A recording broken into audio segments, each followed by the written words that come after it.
Hey guys, what's going on? This is Adam Menner from the BOS Performance Podcast, powered by Business to Strength. So today we have an awesome guest. His name's Ian Markow. Ian and I connected on social media. He's awesome just in terms of his ideology, how he provides context to the things that he talks about, as well as also his business acumen and how he breaks down his online business and how successful that actually is, was something that I thought was really interesting. And if you guys are a coach or a trainer or even a business owner who wants to kind of take your business online or learn how to increase your business's productivity, Ian gives a lot of awesome tips kind of towards the end of the podcast, So just some housekeeping things that are very important this month. This month, February 19th, is our makeup seminar with Zach Evanesh. Joe Riggio, Dan Goodman, myself, and Zach Evanesh will be here at Varsity House in person February 19th from 11 to 5 p.m. That is Eastern time. You guys can go ahead and register. We'll provide a link in the show notes. And then when we repost this on our social, we'll make sure that you guys have your links there. This is going to be an awesome seminar for those who are still deep in the brick and mortar space in terms of how to simplify and streamline your systems. And I know that's taboo in strength and conditioning. We're not talking about delivery of service, your extensive knowledge of biomechanics, anatomy, movement, capacity, all those different things. We're talking about how to turn your training ideology into a real sustainable business. This includes your leadership, your employee development. This includes your marketing and your sales process, how you get your team to ensure that they're delivering world-class service and ensuring that you have high retention. And this also refers to your training systems, right? And we have a lot of them here at Varsity House Gym. That refers to how you can take your training ideology, how you can build it into a repeatable system and fit it to different demographics based upon their needs, individual differences, and where they are. We talk about this at length here at the seminar, so I highly recommend that you guys check it out. Again, that is February 19th from 11 to 5 p.m. Eastern time here at Varsity House Gym. The seminar will also be recorded. So it's something to think about, as you guys are here in February and you're looking for a continuing education. But more importantly, if you're just ready to take action on your business and you're ready to take things to the next level, it's going to be a great networking opportunity. And we hope to see you guys there. Enjoy the episode. This is Ian Markow. He's down in Miami from Markow Training Systems. And obviously he's going to break it down a little bit, but I just want to put in a good word in terms of just following him for a little bit now, seeing what he has going on and just really taking myself through the journey of a potential customer or even a coach. And so I wanted to have him on and just break down kind of that process and how he got to where he is today. So thanks so much, brother. Yeah, man. Thanks so much for having me on. Really excited. Big fan of your stuff. I think we kind of followed each other around the same time and saw some good similarities, and I really appreciate what you're doing as well. Yeah, appreciate that. So we talked off air a little bit. You were up here by me in New York City, but outside of maybe the super nice weather, maybe other things as well, what brought you down to Miami? Mostly business, man. So my brother's my business partner. He's a videographer and a photographer by trade, and then he became more business minded when we needed him to be. But it just made things so much easier to have a team. I was filming kin stretch classes in my like studio apartment, and I mean, every single class looked different, meaning like I would put the camera in a different spot. I would angle it wrong. The lighting would be off. It was just a nightmare. So getting together was really the biggest part of it. I also have a lot of family down here. So being closer to my family, Mama Dukes and stuff like that is really great. So yeah, that was really the biggest reason I moved. I still miss New York though, man. I love New York. Yeah, I mean, there's a lot of cool stuff that's still happening up here for sure. But I think that's important too. I think in Miami, it's also just it's kind of being in tune with the trends almost, if you will. And I mean that by like, okay, we know people are moving down there. Okay, I know there's going to be a lot of business down there. I know the weather's nice. So it's kind of just like all the stars are almost aligning, for you to like allow your business to flourish, which is pretty cool.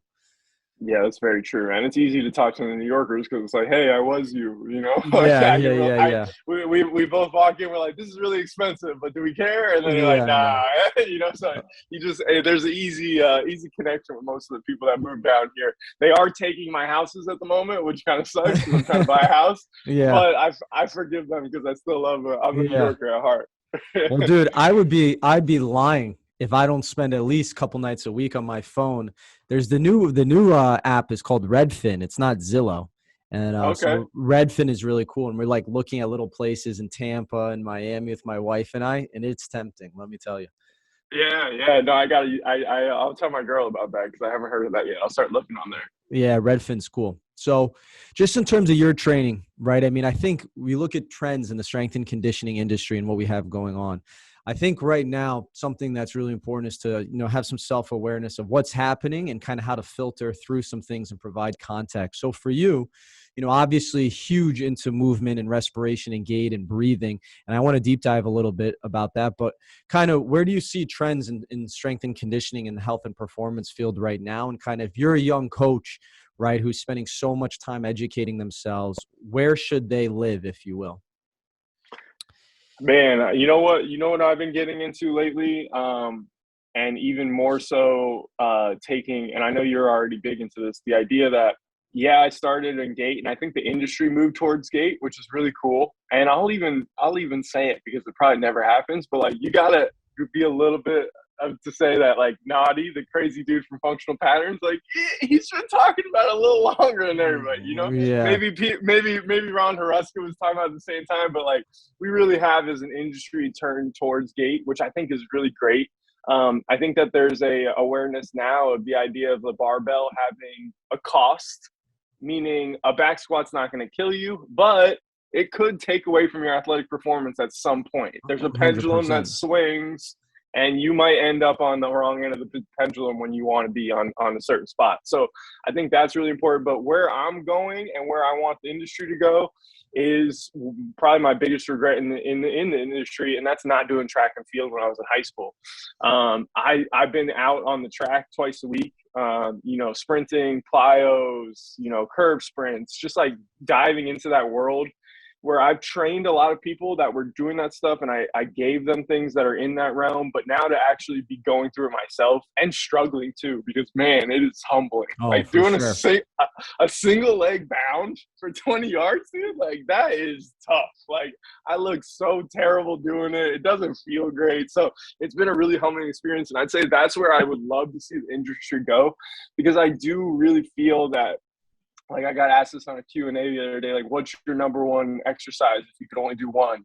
And I just don't see it as being anything other than sprinting. It just makes too much sense to me. I think that you'd look good, you'd feel good, and you'd perform good in so many things. Obviously, you have to move side to side and be multi-directional, but if you choose one, I mean, I just feel like that's where we should be headed, is towards thinking more in terms of sprinting. And in a way, it's really just showing power in our roots, which as humans, we are supposed to walk and run. Yeah, no, I mean, obviously, I land there as well, just in terms of speed, but even like you said, gait, respiration, pure eye, kind of that whole Ron Husker era, at the end of the 90s, early 2000s. But it's like at the root of pure eye is changing position through pressure. And it's Yeah, like, absolutely. and so when you're sprinting and you understand how to do that, I think that you can get the changes that you're looking for, and like, there's no, not, I don't know how to frame this, but it's like, a lot of the times what I've seen is like you're creating, as coaches, sometimes we create these false problems to act as like the savior to those problems, when it's like sometimes that intervention might be necessary. But like you alluded to, there's this scale, right, where it's like Yeah. a novice individual who maybe is 15, 16 years old, they're not that strong. Well, they haven't experienced enough stress and pressure and stuff to change their position, show compensations where you need that intervention. But then you Yeah. have this other, scale where it's like you and I, if you've been training for 10 plus years and what have you, it's like, I have this hip pain, I have this back pain. It's like, yeah, because you've experienced those things. So for you, like, when do you think it's necessary to intervene? And when is it to be like, just let this person do their thing? It's tough, man. It's definitely it's really tough, and it's definitely an individual circumstance. I think pain is obviously a huge factor. If someone's in pain, you really need to reconsider what you're doing in terms of what program selections you're doing, what exercise selections. Volume is huge, especially For with sure. athletes. Like for me, example, like I'm sprinting on Monday, and the only indoor run I can get in is on Tuesday. Is that ideal? Definitely not. You know what I Right. mean? Because like but like, what am I going to do? Skip it? No, I can't. So, that's one of the biggest things that you need to look at is volume, especially with athletes. The position is huge, man. I like to think about it as, if you do the things, also another thing that's been a trend lately is to really kind of crap on warmups and like talk shit about warmups. But the Oh my reality gosh. is, if you did especially in a speed session, that's been another thing, like the idea of like really building a good speed session that like builds towards that peak and then even cools down at the end. Like that's been a really good experience for me. But if you are really good at finding out through your assessment what a person needs, like, all right, this person needs left hip IR, this person needs right hip external rotation, and they need to, you know, learn how to extend a little bit better, whatever it might be. If you can get that person to do those three things and reposition their skeleton, their rib cage, and their pelvis to open up those qualities before they train in a really precise warm-up, that's really another place that I'm going. And you know what's hilarious is like kind of laughing about the functional patterns thing. I'm really just describing corrective exercise, which is like it's a really tough pill to swallow for a lot of people. Yeah, I know. But like, I'm okay with it. It's like, hey, like, I'm not going to call it corrective exercise, even though I'm happy to admit it between us that it is. I'm not going to tell the client, hey, I'm correcting you. You need to be fixed, blah, blah, blah. But at the same time, like, yo, this is a really specific 3 exercises to correct what you need. Like, that's what I'm okay with that. For sure. No, I agree with that. And I think something that you said too is important is just like a warm up, right? You see this whole thing and it's not a bad thing, right? Because again, context matters, you know, where it's like, just let the kids play. We're going to play games before we just train. And it's like, I'm all on board for that too. But at the same time, though, like the number one way to mitigate stress, like we talked about, is a proper warm up. Like, how could you not just have kids start warming up, doing their dribble series, posture series, push series, and then 50% sprints, 75, 100% sprints? Like, that is part of training because you understand how to acclimate your body up to it. So I think that context matters because a lot of times there's messaging being put out where it's like, hey, just, you know, play this game and then go right into your training. And it's like, if I'm an 18-year-old person, 18 plus, it's like, that might not be the best strategy for me. So like for you, what are maybe like 3 drills you like to do maybe on the ground to help correct that position? And then what does your warm-up process look like for sprinting? So, for the correctives, like my main ones that I use very often, arm bars for sure. Getting that person. So for example, the left hip IR, right? It's like one of the most common things, again, plays into a lot of the PRI concepts too. Yep. Getting someone to just roll to the left side and actually get their right knee to roll forward. It's basically a scissor slide. So you're getting the pelvis to turn. And when the ground acts as a constraint on that left side, it smushes the pelvis in and it forces you to get quality IR on that hip. So that's a huge one for me. I'll add some capsule cars. I think people will call them screwdrivers, maybe, if they're not familiar with FRC terms. You know, that's another way that you can open up the rib cage and the shoulder. The Campo deadlift is another one that I really like, which is basically like a stagger stance deadlift. You know, similar to like, it's cool to see all the concepts kind of get together, but like you see like knees over toes guy, right? Like he blew up. And one of his big things is just walking backwards, but like it's simple and it's awesome. But like also the Campo deadlift is just you moving backwards on one side and using your right side to push you back there. So like it gets really complicated, but it also gets really simple. Like you're forward on your left. Why don't you try to use your right hip to push you back into your left hip? And then when people feel that back pocket open up, they're like, oh crap, you know, like maybe I have been driving my knees up too much. And then another thing that I would say that is a little bit more general, which I think is good to have one that's general, is just hitting like cross connects. Like moving laterally, cross connect, so you're bringing your elbow across the opposite knee. Just getting the rib cage to move without the neck I think is a really big component of all of my training. Being able to separate that, because if you look at some of the elite sprinters and just elite humans in general that are athletic, they're going to be able to turn the rib cage without taking their whole entire head and spine with them. And having relative motion is really what I'm saying. Like that, someone comes to you, they're missing relative motions. Which one is the most important to get first? Let's start there and go from there. And that's really what it is. It's just these bones are stuck together. They're not moving well relative to each other. Once you restore that, all of a sudden a lot of different things get better. So it's kind of a multiplier. Go ahead. No, I was going to say that's a great point. But I think what's cool is every exercise that you mentioned is all kind of moving and dynamic in nature and has some type of external load. So yes, you have the constraint because you need to use that as that barrier. But like, think about, I always try to provide context because a lot of people who also listen is like, they're running gyms or working with a lot of people. It's like, if I have a group of 20 kids, I can run those drills you just said. But I'm not going to spend 10 minutes to be like, get the music going up. I'm playing Future. And then it's like, by the way, guys, we're going to do our rock back 6-point breathing drill. You know what I mean? I'm just going to be like, I'm out, dude. Like, I'm out. Yeah.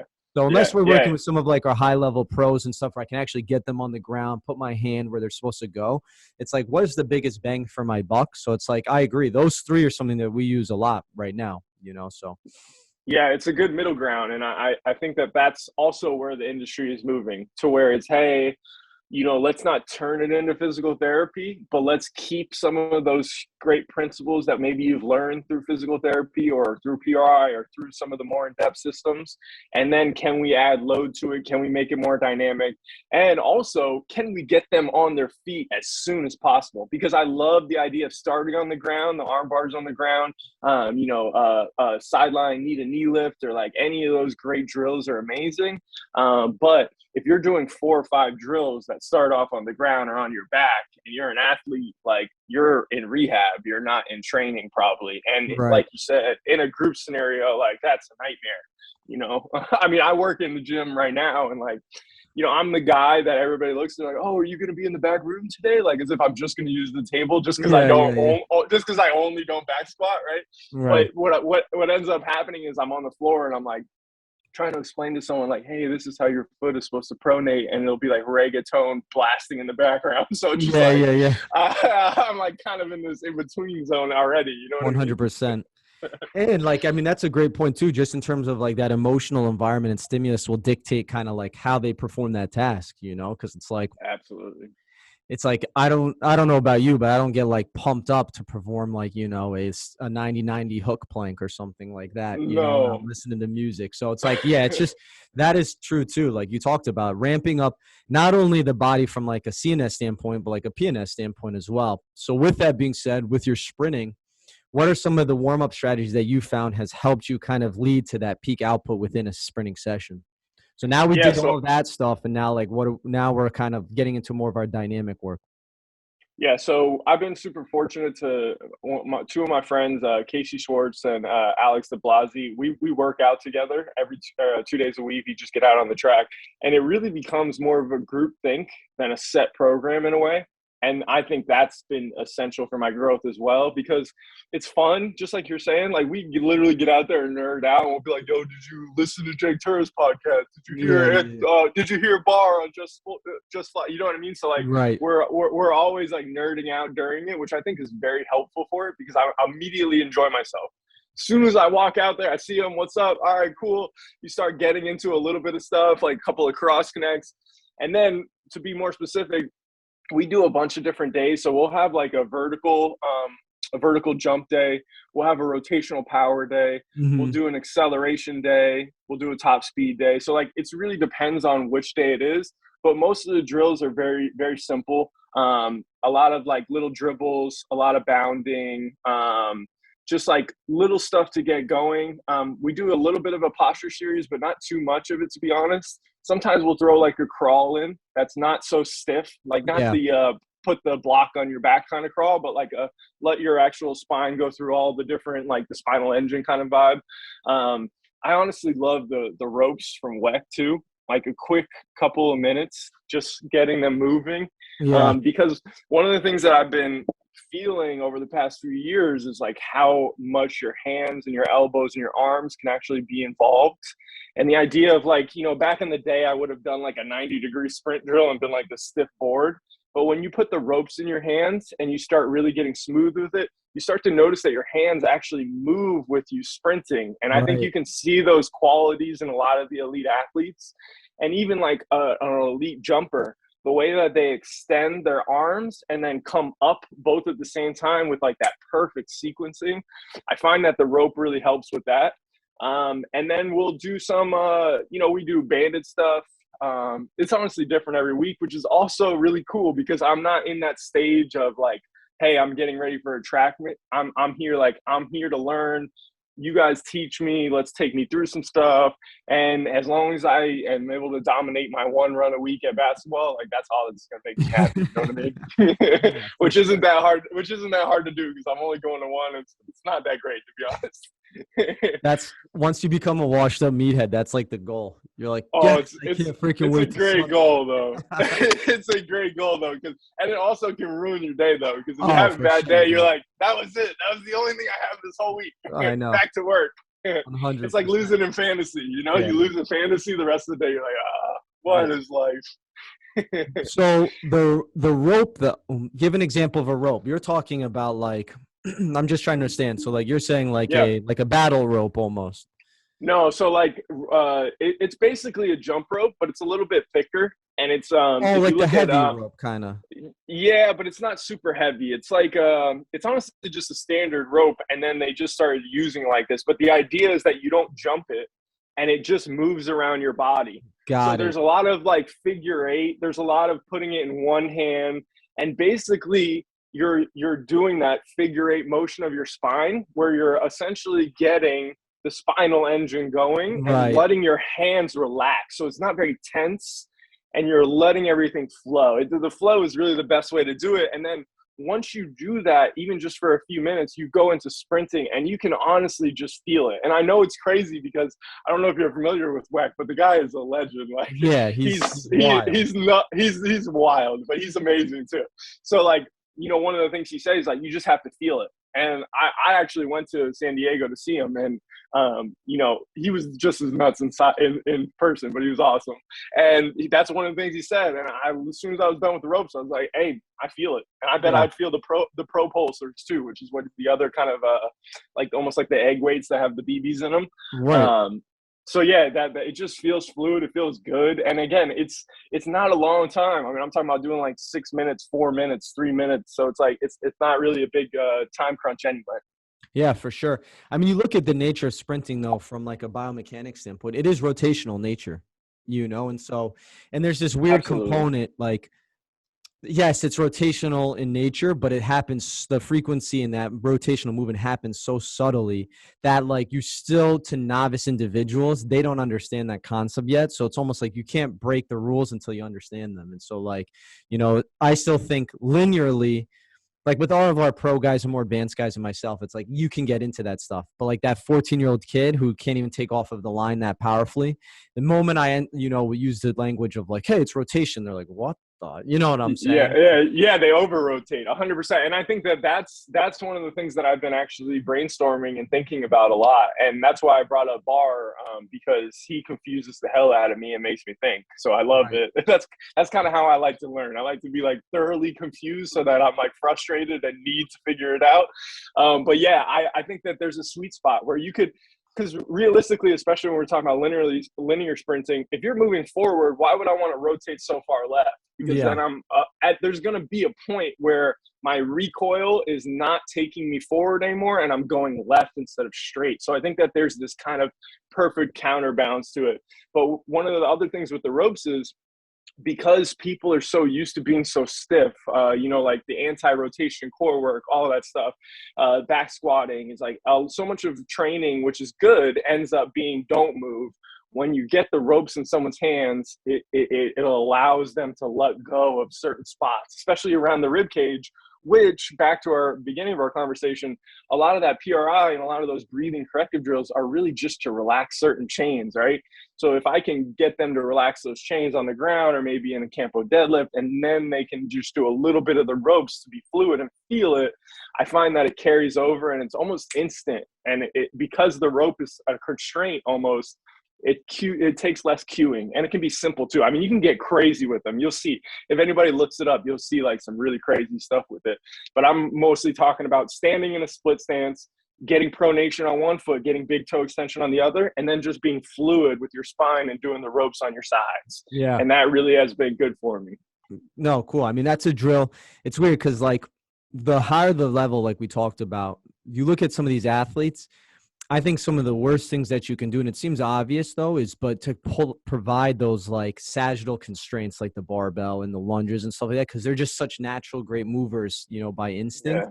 So I'm always trying to figure out how can we get them stronger in those positions that they already have. Not let me add this fixed load to them and then I might change what they can actually do.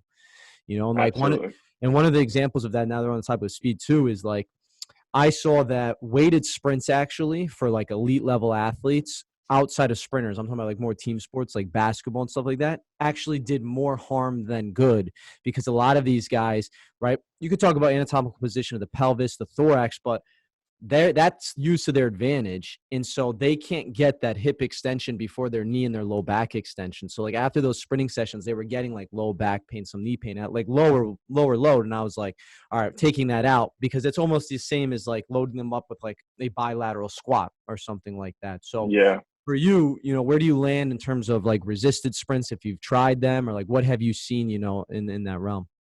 Yeah, we started using some bands and stuff. I think I like them a little bit more in terms of maybe like a first step situation. So Right. like it really overloads the first few steps than maybe running for a longer distance. I also think that like kind of like how you're saying that, like honestly 90% of people probably don't need any of that in a way. And then just sprinting and working on getting quality reps in is probably really great, which is part of why I really brought up the sprinting, because it really is just, it's got everything you need It already. And does. like, as coaches, we want to do so much. Like it's so easy to do too much. But I still think that there's value with some of that stuff. I personally would probably do more of the sled as more of a GPP situation if I was going to load that up, and then just have them do their sprints a little bit more. And then if we were going to do some more speed or first step work, then maybe put a band on, just like classic stuff, like holding from behind, and just Right. working hard on the first few drives. And that could be a band, that could be a sled, it could be anything. Like I love a banded skater, like a lateral bound. I love that so much because I'm a basketball player, so that really helps me a lot to be able to Right. move laterally. But yeah, that's kind of how I would approach that. Cool. Yeah, I mean, I agree. It's kind of just the analogy of like we keep using this continuum of individual differences. It's like from novices to advanced, and it's like a novice individual who doesn't have that power and they're so like weak, they probably should, squat safely and do those things and then use their resisted sprints, because you need to build that engine. You don't even have the physical quality to perform that task. But then, like Exactly. you said, as you kind of get going, it's like you almost start to take away from that, because what are you going to teach an NBA player? They're as powerful as they need to be. You might can do little things, build some little, physical qualities, but at the end of the day, it's like they got to sustain what they can already do. Yeah. Don't get them hurt. Yeah. In layman's Yeah. terms. Yeah, for sure. So for you, in terms of, packaging everything up, how do you see, or what is kind of your training ideology, if you will? And I know that's a vague question, but almost so broken down into like application. It's like, okay, I think this bucket exists, I think this bucket is this, and here's how I deliver that stuff on a weekly basis, monthly basis. Here's my markers of improvement. Kind of like walk us through that process, because it's very easy to be like, I believe in respiration, but it's like, what does that mean in an applicable standpoint? Absolutely. So one of the big things that I try to do is I try to make as much of an impact without changing anything. So, or even more accurately, without adding anything. So if I can subtract something, like you said, hey, you'll work with athletes all the time. They'll be like, yeah, so my coach, like some of my soccer players are like, yeah, my coach had me do this fitness test and I had to do 4,000 crunches in one workout. And he's like, my hip flexors really hurt now. And I'm like, Yeah. yeah, Right. mine too. You know what I mean? Yeah. So like, if you can subtract anything, that's the first thing. You meet someone, take a big look at everything they're doing, listen to them. That's gotta be step one, because sometimes subtraction can be everything. Now, even more to that point about not adding anything, you're going to sleep. So tape your mouth before you go to bed. There's respiration right there. So many people will get so much benefit from just taping their mouth that I might not need to reposition them or do this drill or do that drill. They might all of a sudden say, hey, I'm sleeping better. My hip pain's gone. Guess what? Let's train harder now. You know what I Yeah. mean? So that's a big part of the respiration. I do encourage a morning routine, whether it be those very specific correctives or it might be just a really general breathing routine. I'll do a belly breath, which is more so stretching out rectus, learning how to breathe from the bottom to the top. Then I'll do a lateral breath. Then I'll do what I call an elevator breath, which is really just like 360 degrees. So like your normal breath. Right. So something very simple, like, hey, this is 8 to 10 minutes, do it every morning. A lot of people, especially general population, will benefit greatly from that. And then in terms of zone 2 is also another critical thing that I think more people are talking about, but I still think that it's not really at the forefront. I think that just like we were talking about with the pendulum, you can do 4 hours of zone 2 and waste your time, or you can do an hour or two and really get huge benefits from it. Explain Again, zone. Sorry to cut you off, but for the yeah, audience, explain zone 2 a little bit more, just in kind of layman's terms for them. absolutely. So in layman's terms, you're doing cardio that doesn't kill you. So think it's not traditional hit class, go to group fitness class, I just want to die. You're also not walking and like not doing anything. So it's Yeah. not like this, oh, I went for a brisk walk. Yeah, it could be a brisk walk if you're obese, Right. but if you're like us, it would be getting on the bike. You're probably going to have your heart rate zone between like 120, 130. So like you're sweating, you're working. But the way that I like to explain zone 2 is it's when you're working in that heart rate zone, you actually experience hypertrophy around your heart. It actually makes your heart stronger versus just crushing it and you going into your other aerobic systems. So it builds up your foundation, your base, which I think a lot of people skip. Where again, context is key, meaning it's not going to be that important for the person who's been playing 30 minutes a game at a basketball game. Of course, they're probably going to be pretty well conditioned. But when you work with general pop, someone's coming from the off season, think like Zion, right? Like you just been eating chicken all and not on your foot. Like you got to make sure that you're conditioned and building your base. Everybody skips that because that's what respiration is. Let's breathe well. Let's sleep well. Let's have good cardio before we go crazy on everything else. So that's what zone 2 would be. But again, it's a low level thing. So it shouldn't be done 5 hours a week. It should be done 2 hours a week. And then you should have strength training built in with that. So I think that that's a huge thing that a lot of people miss. It helps with recovery. It helps just build that foundation. That's how I think about it. And then in terms of the other stuff, I think mobility is another bucket that's huge. I don't think that you necessarily need to spend a lot of time on mobility, which has been a big epiphany for me over the past couple of years. But to say that controlled articular rotations, which is just joint circles from FRC and Kinstretch, like I don't think there's anybody in the world that couldn't benefit from doing them. And that's obviously on the precursor that they're doing them right. Most people do them terrible and go way too far and all kinds of stuff. But like, hey, this is what I do with some of my athletes. It's like, hey man, so you're getting paid to play the sport. You have all the time in the world. Not really, because you have practice and this and that, but realistically, like you probably playing a lot of Call of Duty. You know what I mean? So while you're playing Call of Duty, can you just give me 10 ankle cars? If your knee has been sore from playing so much, can you get your knee moving? Because it just brings fluid into the joint and it helps so much. And it's so systematic. It's just brilliant. It really is. So that's a huge thing for me, meaning I'm not necessarily going to have someone do a 2-hour mobility session. I'm not going to have them do pails and rails unless they need them. But at the same time, cars and just doing some sort of baseline mobility, I think is huge. And it's even more important for the person that has the time and it's their job. And then strength. I think rotational strength, like we talked about, building patterns into your routine that are A, single leg, and B, have rotation at the rib cage, because that's what happens in athleticism. Like your ribs don't just stay still. So getting them to move can even restore range of motion. It can make your breathing work go better. It really feeds the whole entire system. And those are really the biggest buckets that I'm going to go after is all that stuff. And then obviously if someone needs to be explosive, we're going to add some more performance style stuff like that. I'm a huge fan of extensive plyos for everybody. Like I have people that are skateboarders. I have people that are, hoopers, like even just slowly getting people towards one of the things that's kind of an arbitrary number that I like is like, can you do 30 single leg calf raises? Like you'd be surprised. Like that shit's hard, So like, it's not, hey, you can't jump until you do those, but it's like, let's do some 2 feet pogos in your warm up, kind of like, let's do some skips. Like a lot of that stuff has a lot of value with general population too. And to kind of close off the whole entire thing. And again, something that I've been feeling more and more over the past few years is like feeling athletic feels good. It feels really good. And if it arguably for a lot of people feels better than feeling strong, it feels better than feeling energy. It's elite. Like when you really feel athletic, and that might mean a box jump for Betty Sue the grandma, and it might mean a really PR sprint for someone else. But like being athletic and feeling athletic feels really good. Oh, I agree for sure. I mean, that's good organization. And now to take it one step further, not from a detail standpoint, but like a program standpoint. You have a week, right? I'm not going to say map the whole thing up, but you have a week. What are Yeah. you training 3 days a week? You have your warm up, then you do something more dynamic. You sprint, then you do your rotational strength and unilateral work, and then maybe some conditioning. Like, how do you work through that? Let's say you have a basketball player. He's 21. He's in college. He's a pretty good athlete. He plays D1. What would that kind of look like if you were to walk them through that? What's he currently doing? So So like, let's say his training ability on a scale of 1 to 10 is like a 6 or 7. So he's pretty good. okay, and is he in season? Sure. Let's say he's postseason. So he's just coming off of the season.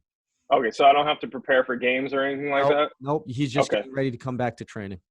Okay, cool. So we'll probably start him off with the GPP phase. So like a lot of sled work, just getting him going on, again, extensive plyos, just kind of seeing where he's at. Still the same tenets for a lot of the other stuff, honestly. I would go through a really thorough assessment, identify those 2 to 4 things that he really needs, whether it's hip IR, shoulder IR. Most of the time it really is IR. Right? Yeah. It's hard to oversimplify, but most of the time it is. For sure. So finding out where they need that and then putting that into their correctives. So the week itself might look like, a good conditioning day. I would probably, if he's a basketball athlete, I would just use the sled as GPP. And that's why I love the sled so much, because what I do is I'll have someone do the sled where they're maybe doing 40 seconds on, 20 seconds off, 30, whatever it is, depending on where they're at. And they would do a reverse sled drag. They would push it, and then they would go sideways. And sideways is the secret sauce, especially for an athlete. You have someone who has limited ankles, limited knees, whatever it is, getting them to go sideways. You're just putting their feet in so many good positions that it unlocks so much, especially even at the hip. So that would be a big part of the day. They would definitely do that. I would give them, again, every day would probably start off with the same 3 to 4 correctives until we reassess. So like, hey, your hip has 5 degrees hip IR. Well, now it has 20. So let's progress that. Maybe we do something else.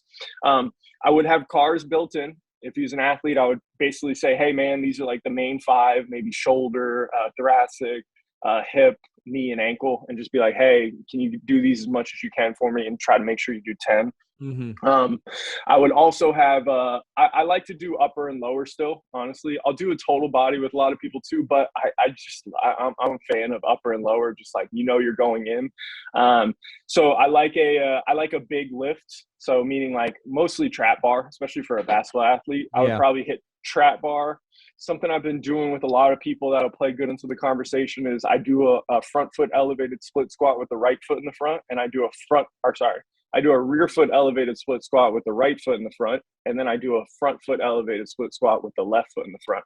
So that goes into our arm bar conversation, where when I put the right foot in the front and the left is elevated behind him, he's going to go ahead and be pushing off of the right a little bit better. When I put the left foot in front and I elevate that, I'm going to be able to get a little bit more left heel and sink back into the left hip. So it plays accept those yielding capabilities, and then he gets exactly on that right side. Yeah, exactly. So it helps the person get off of the right side and own their left side, and it also will help the campo or whatever corrective I gave them to stick, because it's like, hey, you found your heel in your warm up. Well, guess what? Now you have to do 40 split squats with it, right. And it gets really hard really quick. And then I would do something lateral for sure. I would do a dynamic hip shift. I really like that. Again, opening up that back pocket and really getting that IR at the hip.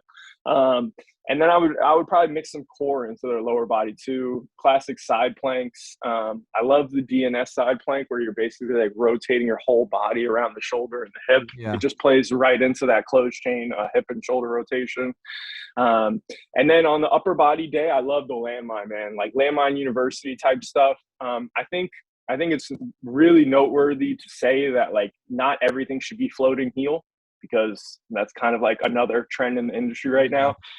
Because we just talked about how important it is to find your left heel. So if you do everything floating heel, you're kind of screwing someone over. Yeah. Most of the time, a lot of athletes are already forward and already in toe off, right? So like if you don't ever bring them back, they're just like stuck in that one phase of gait in a way.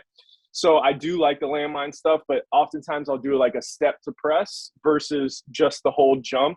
But I'll have them moving every single way on the landmine. Most of the stuff is going to be a reach with a turn of the rib cage.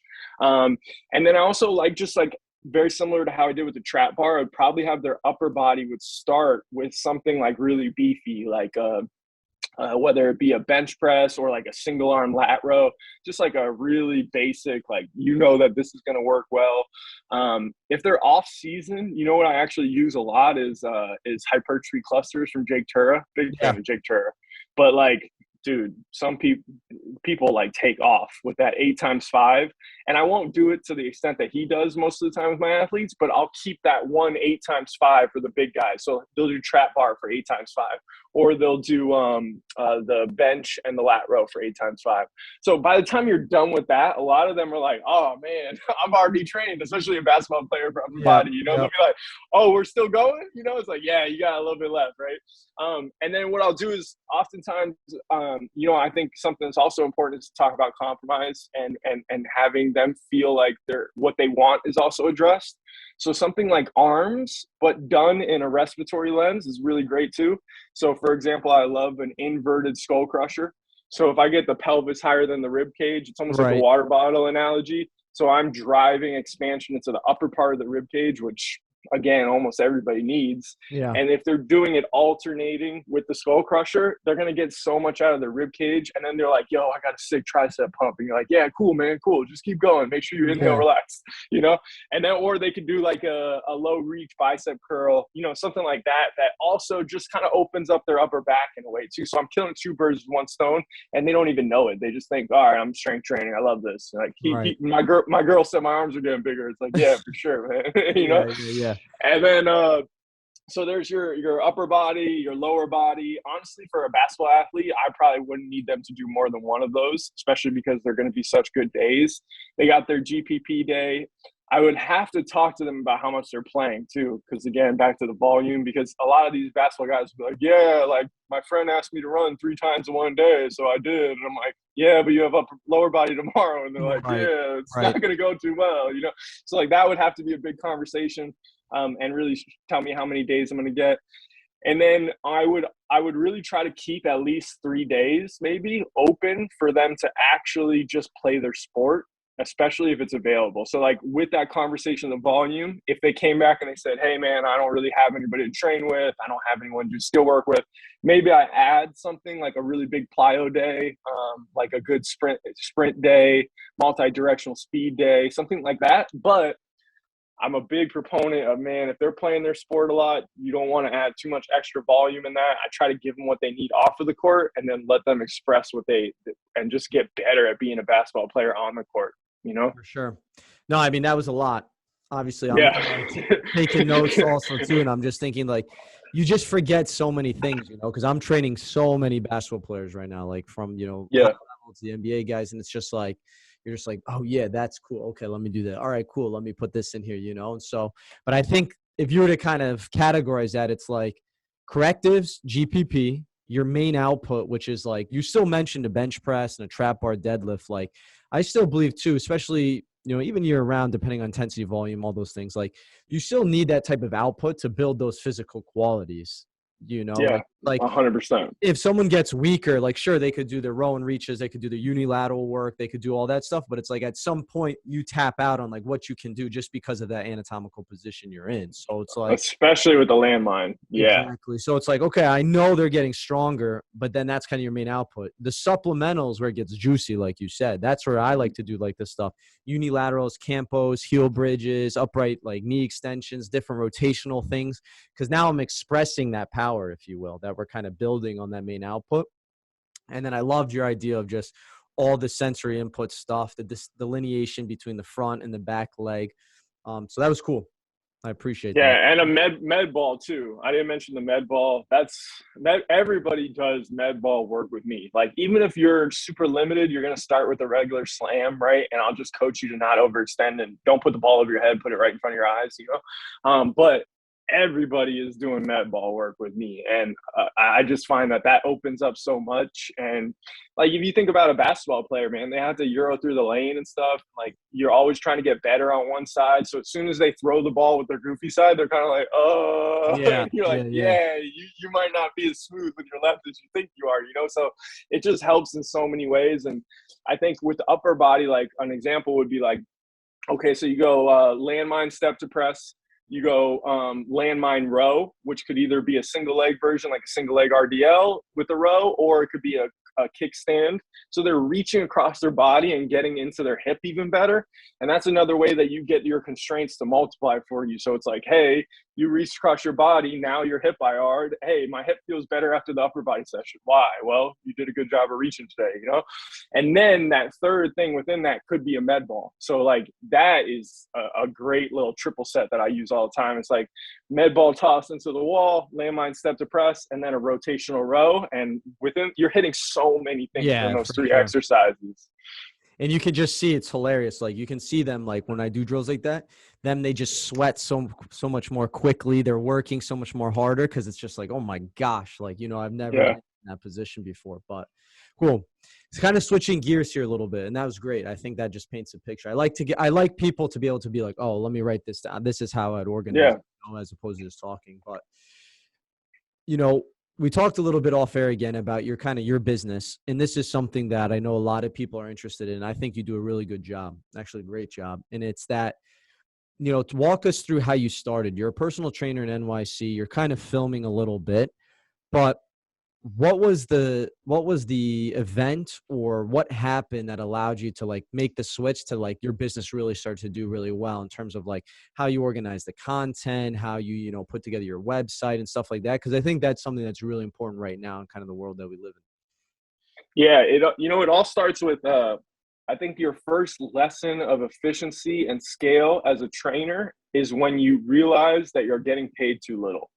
Yeah. So you're at a commercial gym, you're working for someone else, whatever it might be, and you have to crush sales for your boss and sell yourself for less per hour, even though you're already selling yourself for $100 per hour and making 30. And it's just kind of like, what's going on here? You know, so you get that idea of scale right away where it's like, all right, if I worked less and I made twice as much, I could say, forget this guy I don't even like, spend more time and energy on my clients and be better, right? So that's where I would first say it all starts in terms of the online stuff, is like immediately saying like, you need to scale because you only have so much time, you want to make more money. Now, in terms of the actual content, I ended up working at a physical therapy clinic, Fabian Garcia, which was in Midtown, like right next to Madison Square Garden. Terrible part of the city, by the way. But either way, it was good to be there. And essentially, he gave me the keys, and he was like an incredible mentor. And I would go in there every single weekend, and I had no life. I didn't have any money anyways. I lived in New York, and I would just hoop in the morning, go, and I would just film for 5 hours, and I would just put it on YouTube. I put it everywhere, and it was very disorganized.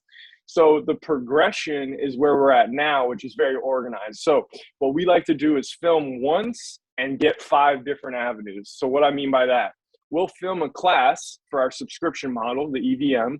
And from that, I'll get a long clip for YouTube. I'll get a short clip for promos on Instagram. I'll get a picture for my stories. And I'll eventually get a blog. So the class is for obliques and rib cage rotation. I'll write a blog on rib. So instead of filming 10 different times, you're filming once, but that content, you cut it up so that it actually fills so many different roles. Yeah. And that way you're hitting so many different things. And then you're still going to maybe have like, oh, I need to film reels, right? So on that same day after class, I'm going to hit 5 quick things to film for a reel and get that going. But it's really all about being organized and having a purpose, and trying to be starting off small is really important too. You know, I have ADD. I'm very all over the place. Like, we're organized because of my brother in a lot of ways, not so much because of me, which is kind of the perfect balance, you know, because it's like, let me try to do everything. Hey, let's just do these 3 things. All right, cool. You know, so it works really well in that way. And, you know, that would be my biggest advice, is to try to have a plan that is, malleable. You know, like, it doesn't have to be like, hey, this is that. Like, I'm big on winging it. Actually, on the last podcast I talked with Sean about, he was like, I did a Winnipeg workshop and I wrote down nothing for 2 days. It was literally 16 hours. Oh my goodness. but what you do is you have to listen to your audience. You have to listen to the people around you. And obviously that's like super anxiety for most people that organize. I get that. Yeah. But what I did was I walked in and the first thing I said to everybody was like, hey, tell me one thing you struggle with and tell me one thing that you really want to learn. And every single person that said something, I made sure that I personally walked over to them and was like, hey, remember when you said you struggle with this? Do you see how this is going to help you? So knowing your audience and then building your content around that is really big. And we have so many great ways to do that now with polls and Q&As. You know, Q&As are really good. Like, you got to start somewhere. So like, I know some people here are listening with like 1,000 followers, right? 500 followers maybe. And, you know, you put a Q&A up and nobody asks you anything. Like that's happened to me before. So like, it's going to happen to everybody, you know? So, but just continually putting yourself out there is the best way to find out what your people want. And once you do, you know, you make a plan and just do it. And it doesn't have to be perfect. I think a lot of people look at our stuff and they say, wow, like this is so polished. It has 2 views and the audio is so good and this and that. It's like, yeah, but we started off in my New York City apartment. It was dark as hell. Like the camera was always in the wrong spot and people loved it, you know? And there's a lot of great people like, you know, David Gray, for example, he's one of my kind of mentors and good friends. And like, you know, when his stuff's way different now, but back in the day, he was killing it off of like the most low technology stuff. Oh yeah, for sure. Like his first program was like, bro, like really? But like it worked, you know? And I think the value's there and people will find it. Yeah, I agree with that. I think, and like you said, it's just a consistency part of it. It's just like making sure that you're doing things every day. But that's a great point, almost like creating pillar content, you know, and that's kind of where, you know, we're getting to. And I know a lot of other businesses where it's like, it is extremely hard to sit down and be like, I'm going to make a social media post. Then I'm going to do this YouTube video. Then I'm going to do this. It's like, there's not even, especially if you have other obligations, you know, there's not even enough time in a week to do all of that stuff either. So what about 100%. Walking us through kind of your business model, maybe, you know, and I'm not talking about revenue and figures, but just more so like, what have you found to be very successful? Do people like, you know, things with a definitive deadline where it's a course? I know you have your EVM model and that subscription-based model. Kind of how do you intertwine the two and like, what does that look like and what has been the most successful for other coaches who kind of maybe want to do the same? Yeah. So I think it's tough at first because right now I talk to 2 different specific audiences and they're very different. And a lot of people don't realize they're different, which is probably the biggest like trap you can get into with social media. And that's coaches talking to other coaches when they're trying to sell people that aren't coaches. Like, terrible idea. You know, let's make this really, like I told you earlier, like I love to be confused. And then I'm going to look in further. And then I'm going to be like, this guy's confused the hell out of me. And I want to know how I can figure this out. But like the general population with like knee pain or needs to lose weight, they probably don't want to be confused. You know what I mean? Oh, yeah. So like that, knowing your audience again, just to start off is so important. For us, we talk to coaches and we talk to general population / athletes, right? So we're at the point now farther along where we have tiers and we have different ways to kind of spread people out. But at first, I think really simplifying it and going after one thing is the best advice I can give you. So if you want to do a subscription model, you just do the subscription model and maybe an upsell. But I think it would be a bad idea for coaches to start off by saying, I'm going to talk to coaches. I'm going to talk to them. I'm going to talk to knee pain. I'm going to get really into mobility. You know what I mean? Like you do kind of have to focus early on. But I also think another mistake that people may make that doesn't allow them to sail is by staying in that lane too much, meaning they're afraid. They have a lot to offer to coaches, but they're afraid to start talking to coaches. Or maybe you have a higher item. Like for me, individual programming is my highest item. It's basically $500 a month for a person. So like you can go and say, all right, well, the EVM's 40. Or I can work with Ian one-on-one. And that is a great way to kind of split people because it's like, hey, you can do all you want with this, or we can work one-on-one. And then you find 2 different people that can be successful with your content. And then to the coaches, we're actually going to change our structure. So the idea is like what you asked basically. Right now, Mobility Coach Plus is our coach's course, and we charge you once, and then you have it forever. The course has been out for like 2 years, and we just keep adding to it. So like, it's really cool for our coaches to get like the people that signed up. They're like, "Am I really still getting this for free?" Which is awesome. Right. But there's also the other end of the spectrum where I know that there's been multiple coaches, and I know I've done this with other courses. When you have it forever, it's really easy to not do it. You Oh know, yeah. you can say, oh, Yeah. I got this, I got that, and you just never get to it. Where I've done other people's, like Alex Effer, like Connor Harris, and I've done their courses, and it was like, it's going to disappear. So you should do this. You have to schedule it in. And Right. for someone disorganized with ADD like me, like that was actually pretty helpful. So I think that's what I'm going to move towards. And I'm going to try to hybrid it, meaning like maybe it's a 12-week course or an 8-week course or a 10-week course, and then you have another 12 weeks. So like, you know, we're not rushing you, but at the same time, like there's a time wrong. You know what I Right. mean? So I think that that's kind of the sweet spot that we're going to move to for our next coaches thing. Right now, I've basically spent the last 2 years like really refining my craft and adding different lenses. So I didn't want to be, hey, I learned this yesterday, now here's my new course, you know? So I'm really solidifying all the stuff I learned over the past few years and getting mentorship through other people. And then pretty soon we're going to start packaging together our next offering. But also, man, like with all this stuff that we've added to Mobility Coach Plus, like it's really still awesome. And a lot of the things that I've been learning, I just bring that person in and I'm like, hey man, do you want to present on this thing that blew my mind? And they're like, yeah, sure. And then everybody in my course is like, oh crap, you know? Right. And Like, it's cool. It's cool too, because I think people get so caught up in themselves that they forget to really provide overall value. Meaning, instead of, oh, you have to learn everything from me, or let me get more money out of you, it's like, hey, remember the guy that sent you to that person that you learned something new you're really passionate about now, and you were able to help people even better? Like, I want to be that guy more so than I want to be the guy that you have to pay for years and years to learn from. You know what I mean? yeah, for sure.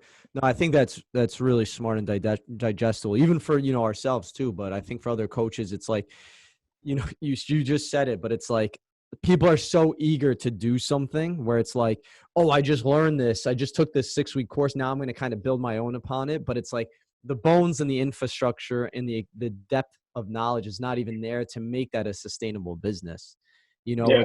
which makes it really hard, because then it's like, okay, I did this ended, but then like you know, we didn't even talk about it, but it's like, then you go into, well, then there's marketing, then there's sales, then there's websites, then there's content. And it's like, you have to run a real business. You're not just going to create this service and people are just going to come flock to it. So for you on that page, you know, how has marketing helped a little bit, and what has been like the most successful? Yeah, so marketing has been interesting for us, to say the least. On my Instagram, it's literally died. I don't know what happened. I've been at the same amount of followers for like Right. months.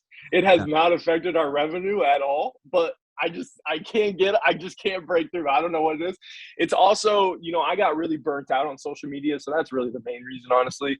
I think all of us do. I think that's an important thing to realize, is like, you're going to get burnt out. And if you can schedule a break before you get burnt out, because I think that would be even better. Yeah.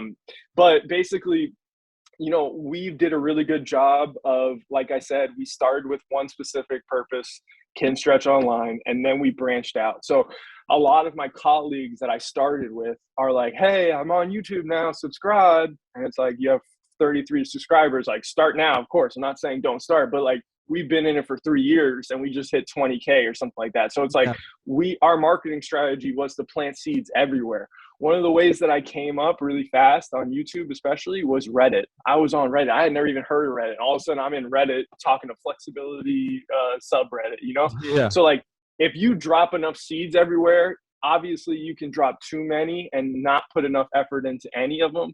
But I do think diversifying your marketing strategy, I think a lot of trainers don't understand the value of a newsletter, and B, blogs. And I gotta tell you, I hate writing blogs. It's so like SEO, bland, clickbaity, like almost like right on the verge of losing integrity. Like, I gotta Yeah. write how to fix your pelvic tilt. Like, I hate that, dude. But Yeah. like, also, if you go to the numbers and you look, a lot of people are on Google that you're not getting when you say, I'm an Instagram guy. Like, okay, cool. But you know, like, what about the guy on TikTok? What about on YouTube? Like, there's people on Instagram that are on all of those, and they're eventually going to get beat. They're going to beat you out, because like, you know, that those people aren't finding you if you're not there. Yeah, for sure. That's a good point.